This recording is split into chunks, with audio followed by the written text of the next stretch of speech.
Cintas on the daily chart, a series of higher highs and higher lows, currently trading up above this 200 moving average on the daily chart. If you look on my channel, back on the 14th of November, just a couple of days ago, we also went over this chart. I went over this chart pre-market, so this is before the downward correction. Now we did get that downward correction to coming into our pocket of potential support right around 214, and now we're bouncing right back out of it. This is the pattern that we were looking for. Just go review this video back on the 14th. Taking a quick look on the hourly chart. I also like how we're being supported by that 200 moving average on the hourly chart as well.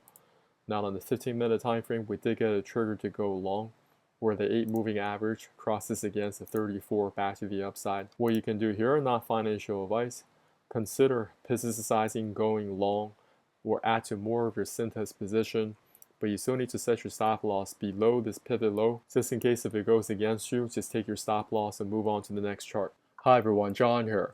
I recently put together a PDF on Fibonacci trading. You guys can check out the link in the descriptions below. I'll also put it in the comments.